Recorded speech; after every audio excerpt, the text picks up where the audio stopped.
जहां एक तरफ सुरक्षा एजेंसियां चौकन्नी हैं, बड़ी और कड़ी तैयारी कर रही हैं, वहीं एक फर्जी एजेंट भी सामने आ गया। और ऐसा एजेंट, सुनिए जरा, डोभाल का एजेंट बताकर यह शख्स ठगी कर रहा था, जिसे आप देख रहे हैं। यह है फर्जी आईएएस, इनका नाम है मनीष गुप्ता।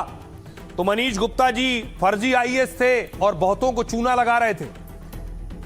आइए अब आपको दिखाऊं इनका जरा आलीशान घर देखिए। पहले ये जो गगनचुंबी इमारत आप देख रहे हैं, ये फर्जी आईएएस साहब का घर है।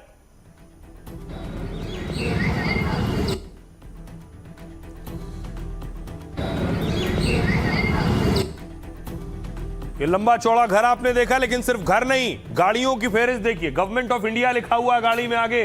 एक गाड़ी है, दूसरी पीछे खड़ी है। ये सारी गाड़ियां फर्जी आईएएस की हैं। कुछ नहीं कर पाएंगे।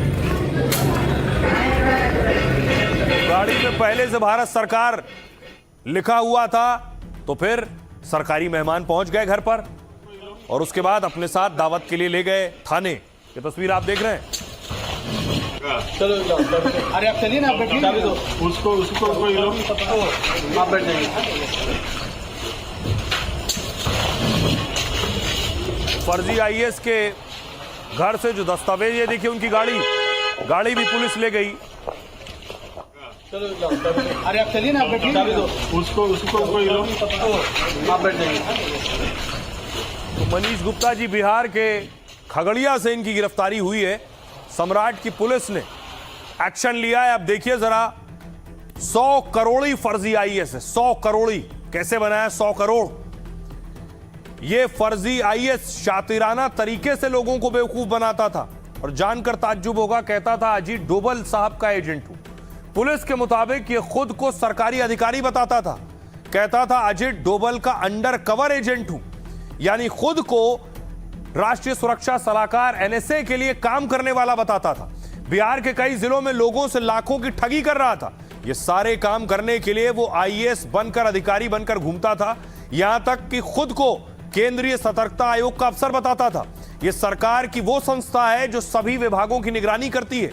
ऐसे ही बड़ा अधिकारी बताकर लोगों की आंखों में धूल झोंकता था। लेकिन अब इस फर्जी आईएएस मनीष गुप्ता की पोल खुली। पुलिस ने छापा मारकर उसे खगड़िया से गिरफ्तार किया है। फर्जी आईएएस के पास थोड़ा बहुत नहीं, 100 करोड़ की संपत्ति होने का खुलासा हुआ है। उसके पास आलीशान बंगला, कई महंगी महंगी गाड़ियां मिली।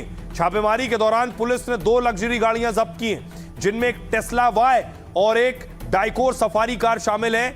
आरोपी की दोनों लग्जरी कारों पर भारत सरकार लिखा हुआ है। जब्त टेस्ला वाई कार की कीमत सोचिए 50 लाख रुपए से ज्यादा है। यह एक ड्राइवरलेस कार है, यानी ड्राइवर की जरूरत नहीं पड़ती, जो पूरे भारत में सोचिए सिर्फ 250 लोगों के पास ही है। आरोपी के घर से विदेशी शराब की बोतलें बरामद हुई हैं। 1 लाख की एक बोतल भी है। कुल 31 लीटर तो शराब भाई साहब के घर से मिली है। इसके अलावा हिरण और बारहसिंगा की सींगें मिली हैं। 5 आईफोन, बैंक के 28 डेबिट और क्रेडिट कार्ड और दस्तावेज मिले। दावा है आरोपी ने घर पर 100 सीसीटीवी कैमरे लगा रखे थे, जिससे वो घर के अंदर और बाहर लोगों पर नजर रखता था। दावा है आरोपी मनीष गुप्ता शादीशुदा नहीं है, अकेले रहता था और ऐसे ही लोगों पर चूना लगाता था। सुनिए जरा इसकी गिरफ्तारी के बाद क्या कुछ कह रहे हैं एसपी। जमालपुर का रहने वाला मनीष गुप्ता अपने आप को आईएएस ऑफिसर बताकर बहुत लंबे समय से गोगरी थाना क्षेत्र और साथ ही साथ बिहार के अन्य जिलों में लोगों से ठगी का कारोबार चला रहा था। इसके अलावा ये अपनी जो प्राइवेट गाड़ियां हैं उन पर आईएएस का बोर्ड लगाकर या गवर्नमेंट ऑफ इंडिया का बोर्ड लगाकर समाज में दहशत फैलाता था और दबंगई पैदा करता था। भारतीय सुरक्षा प्रमुख श्री अजीत डोभाल के अंडर कवर एजेंट के रूप में भी काम करता है। जो सारी चीज़ें इसकी प्रथम दृष्टया फर्जी पाई गई हैं, वो इसका जो आइडेंटिटी कार्ड है जिस पर आईएएस ऑफिसर लिखा हुआ है, उसको जब्त किया गया है। अब देखिए, अद्भुत लोग हैं, अलग अलग तरह के कुछ भी करते हैं, ये सोचते नहीं है कि पकड़े भी जाएंगे और जेल भी जाएंगे।